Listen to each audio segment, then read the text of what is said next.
Hi everybody, welcome to my channel, or welcome back to my channel. Thanks for coming.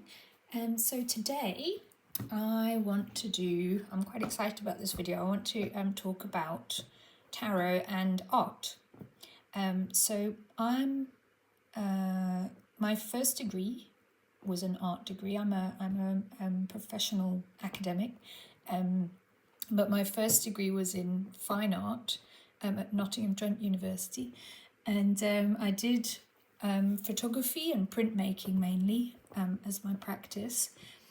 And obviously learned a lot about art history as well through the process of doing an art degree.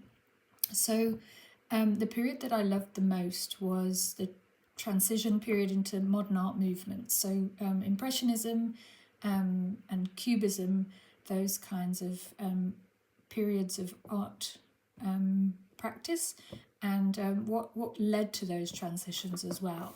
So I was really interested in that, all of that. And I was also interested in literature from around the same kind of time period. So I've been digging into that period recently, and thinking about the ways that tarot merged with art movements and mysticism or occultism at the end of the 1800s and start of the 1900s. I'm going to be looking at decks like Ataya and Oswald Worth, Picard, and of course the RWS, which emerged around the same time. So this video, basically, I was chatting with Ina at Taproot Tarot because I did an analysis of a different deck, the 22 Pittori from Il Meneghello, and we were talking about cubism, and she mentioned this deck. So this is the Arnoux Amphoux Marseille from 1801, and this deck, this particular deck, was by Yves Renaud at Tarot de Marseille Heritage, and I managed to get this on Amazon, which is amazing. Because obviously with shipping and stuff it's a bit tricky to get hold of decks currently, but I managed to get this one on Amazon, and it came very quickly. US Games ships it, so they've become the distributors for this deck. So if you're interested in it, have a look, see if there's still any left. But yeah, I got very excited because some of the descriptions that Ina was talking about, they referred to this as prefiguring, as being having a modern style and prefiguring cubism. So I was very interested in finding a cubism deck, but during the cubist period, none of the major cubist artists produced a deck, but she mentioned this one as a deck that was said to prefigure cubism, and by prefigure, it's like for it to happen, for it to display aspects of cubism before cubism started. Basically, I think that was what they meant. I was interested by that, and I've been thinking about whether there might have been any direct influence from tarot wood blocks such as this one on the development of the cubist style, or modern art in general. So what I'm going to do is a little bit of art history as well as a deck walkthrough while I'm talking. So I'm going to be turning cards, but I'm also going to put up images from the art history period that I'm talking about, and I hope it's going to work. Let's see. Just to look at this deck first, and I'm sorry there is a bit of glare. I've got my notes up on the screen behind, so but I'll hold up the cards. Hopefully you'll be able to see them pretty nicely. So I've got number 1386. It's a beautiful box.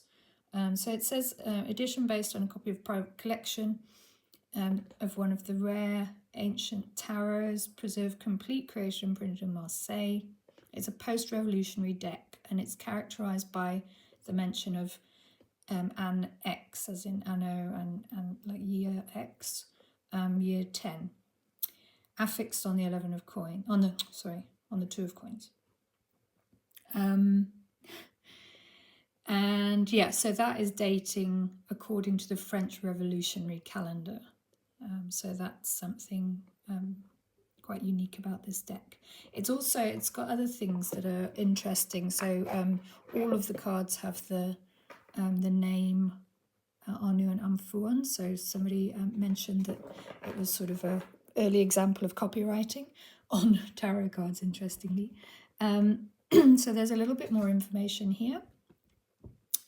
So J. Arnoux and A.E. Amphoux card makers, declared active from 1790 till 1829, are a typical example of an association or one who takes back the name of a predecessor.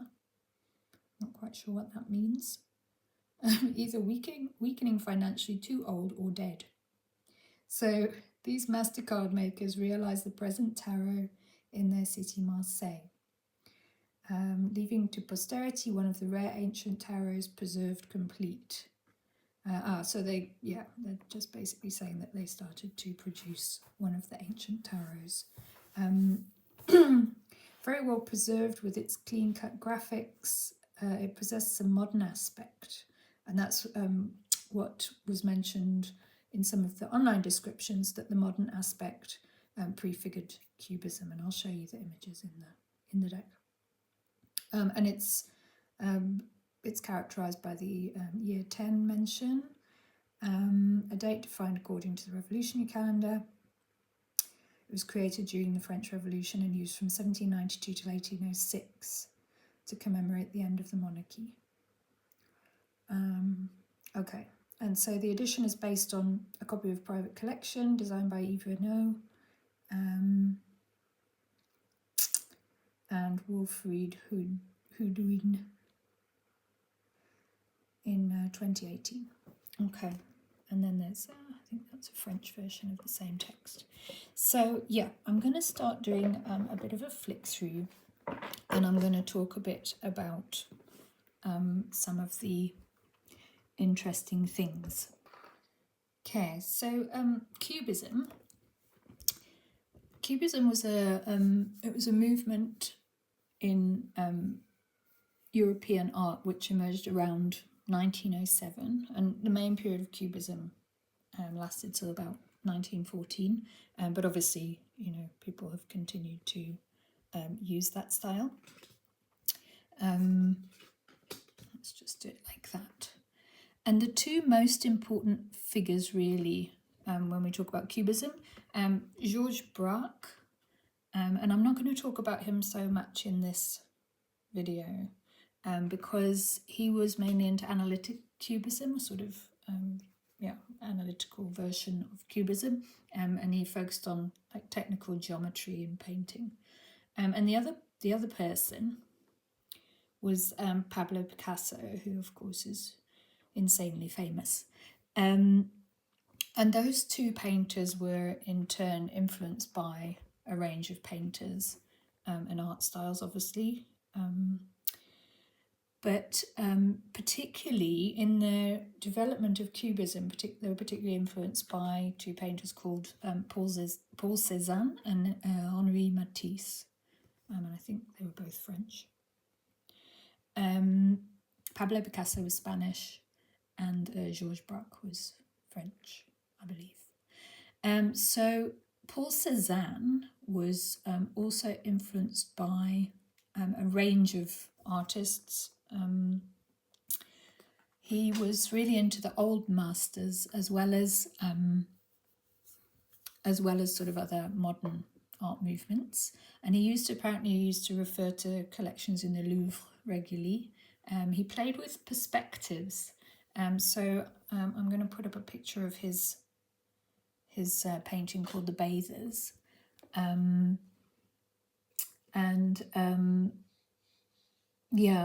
lot of his late works, he painted things from slightly different points of view. So he'd paint the same object looking at it from a number of different points of view, and that was very revolutionary at the time, because people would usually paint from a single perspective. So then Matisse as well also played with perspectives in his paintings. So he painted a painting called The Joy of Life, and that had a big influence on Picasso, on one of Picasso's paintings in particular, which I'll talk about in a bit. So Matisse also, he did a lot of printmaking, including woodcuts, and he used flattened perspective. So I'm going to put up, there was one called Small Light Woodcut, and then another called Le Grand Bois, which is large woodcut, I think. These were from 1906. So these were the same period as he painted The Joy of Life. And so the woodcut technique might have influenced the way that he painted. And he painted simplified planes, so he'd have flat sections, flat areas within a painting, rather than sort of textured, shaded. He'd do large, flat, painted sections. And so again, yeah, this kind of painting may have influenced, definitely had an influence on Picasso's work.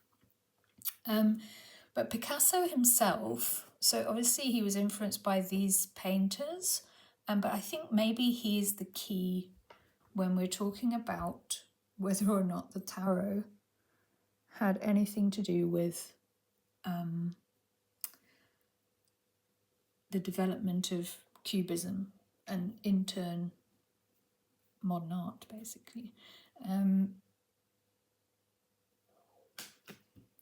So yeah, Picasso was well known to be influenced by African art masks in particular.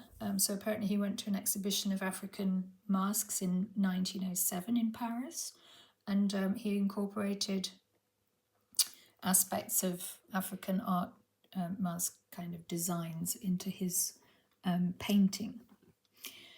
But I just want to, temperance. I just want to jump forward to the bull in the world card. Where are we? There we are. So that bull there in this deck, and I'm going to put up next to it an image from Picasso's work, Guernica, which was, it was much later work. When was Guernica painted? 1937. So it was much later, but he used the Minotaur, a bull kind of figure in his art for quite a number of years, and I think it kind of referred to him when it was in a painting. So yeah, I think he started using this bull figure in his work in 1926, and it was related to the Minotaur myth from Crete. So the Minotaur being contained in a labyrinth. So yeah, it was all around that kind of symbolism. But it got me asking, that picture of the bull and its similarity to Picasso's Minotaur got me wondering whether Picasso was interested in the occult and whether he was likely to have seen a deck of Marseille cards. This devil. And I think the answer is yes, he was very likely to have seen a deck of Marseille cards. So he hung out with a composer called Eric Satie. I don't know if that's how you really pronounce it. But he was a known occultist. He was a Rosicrucian, which was the precursor to the Hermetic Order of the Golden Dawn, or a kind of precursor to that. And Picasso was also good friends with Max Jacob, who was a painter and poet, and they became good friends around 1901. I think Picasso ended up living with Max Jacob for a while. And Jacob was really into the occult. There had been an occult revival in the second half of the 19th century, and it was kind of in full swing around the start of the 20th century. And so Jacob did hand reading and astrology, and apparently also read the tarot. Yeah, but apparently Max Jacob did he did a palm reading on Picasso, and this reading he kind of drew Picasso's hand and made notes around it, and this ended up in a museum. And then he also made a talisman covered in Kabbalistic signs and formula, which also I think Picasso donated to a museum. So they were definitely kind of involved in these kind of occult discussions. So let's just have a look at the world card quickly. Yeah, the faces. I just love the bull.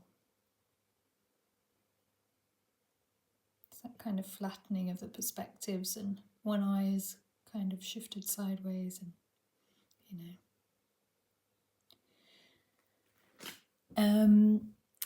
So yeah, I found a few quotes that they were using tarot. There's the Fool and the Mat. So there was one in a book by Richardson, I think it's John Richardson. So yeah, there was an article in the Times actually about the book, and they said that you can see what Picasso's work gained from they called it his odd couple friendship with Max Jacob, who they say was his diametric opposite. Max Jacob was a mercurial, spiritually obsessed Jewish homosexual, and yeah, that Picasso gained a vein of mystical imagery, the fascination with the arcana, the tarot, and the figure of the artist as Hermes Trismegistus. I'll get back to that in a minute. And this apparently pervades the Blue period and culminates in his first masterpiece, Picasso's first masterpiece, La Vie, in 1903. And I'll put the picture of La Vie up. So John Finlay's book on Picasso, in there he says that La Vie may have been influenced by Max Jacob's knowledge of the tarot, in particular the magician card. The symbolism of this card was familiar to anyone with knowledge concerning occult iconography and practices, and those in Picasso's circle, Jacob especially, would have easily recognised the famous upward and downward gesture contained in the tabula smaragdina, the emerald tablet, and attributed to the renowned and magical character of Hermes Trismegistus. Jacob, as an amateur cartomancer, undoubtedly associated this gesture with the magician in the tarot pack, and representing the artistic traits of willpower, creativity, individuality, and duplicity. Jacob would in all likelihood then have identified the magician card with Picasso, which is also linked with the magical character of Harlequin Trismegistus, and Harlequin Trismegistus was apparently Picasso's alter ego. Hermes Trismegistus was a legendary figure from the Hellenistic period, a syncretic blend of the Greek god Hermes and the Egyptian god Thoth. And he is the purported author of the Hermetica, a collection of diverse ancient and medieval writings that form the basis of Hermeticism. Now, I haven't gone deeply enough yet into that. I'm kind of being drawn down this path to look at all of these kind of occult writings that were being drawn on in this period. But yeah, they were also apparently, this is Picasso and Max Jacob, they were also exposed to Papus, so Gerard Cause, I don't know how to say his name, but he was one of the leading figures of the Kabbalistic order of the Rose Cross. And apparently Papus edited a periodical called Les Tables Parlantes, and that had, it included, among many other things, illustrated articles on cartomancy. So they would have seen images there of different tarot as well. Yeah, so Picasso's probably most famous painting, and the one that everybody says was like the originating painting for cubism. It really sparked off the cubist movement that he and George Braque then went and kind of established. It was called Demoiselle d'Avignon, and he painted it in 1907.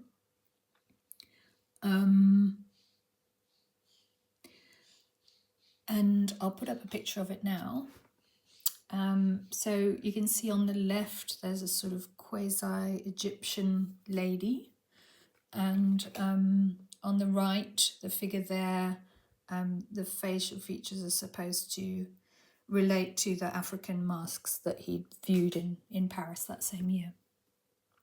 But some of the images in this Arnoux and Amphoux also look rather like that. And remember, Picasso was a prolific printmaker as well, and worked in the woodcut medium, so he may well have been influenced by the medium. So, I mean, I'm completely speculating, of course, but there is a possibility that the woodcut style employed in the tarot, that he'd have been exposed to that in this key period, and that it might have had an influence on Picasso via his interest in the occult around this period when he was developing the works that were key to the Cubist style, which is a really cool thought.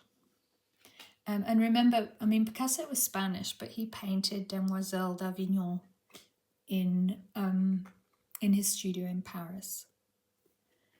And yeah, I mean, I was assuming initially that the tarot deck that would have been used by Max Jacob would have been the Marseille. But then, or perhaps, I don't know, Picard maybe?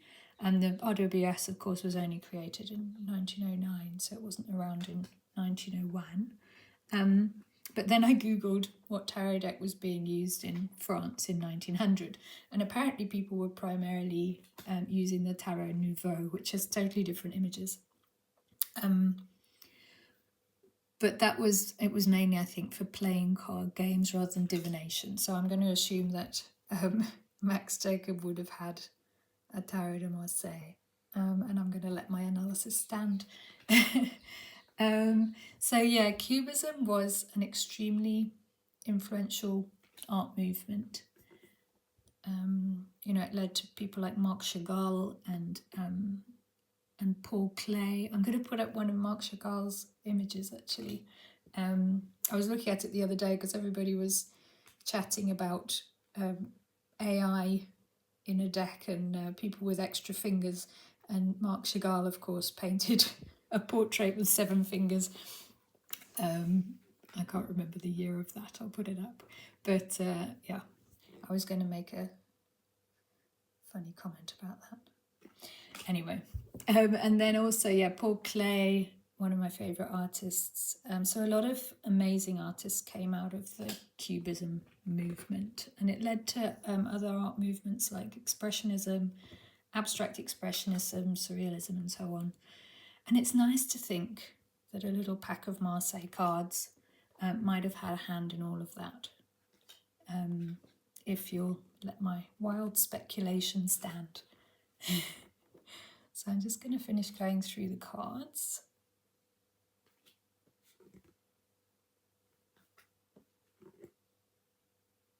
I love these cards, they're really beautiful. See, look at the faces.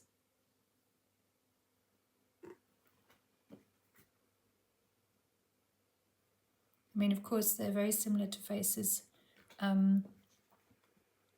from earlier decks, but it's the kind of modernistic, the modern sort of stylization of them, I think, that people are referring to when they talk about this prefiguring cubism. Cups.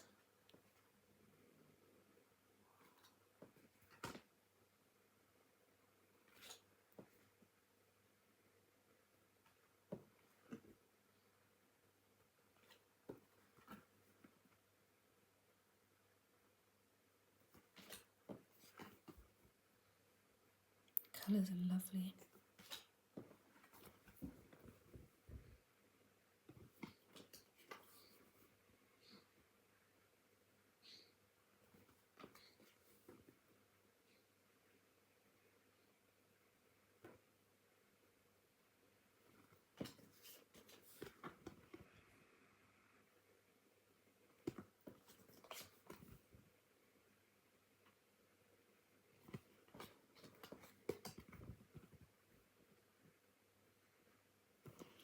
Okay, so that is a very beautiful deck, and a very interesting time period to look into. I'm just going to go back to the majors. Oh, I forgot the Fool.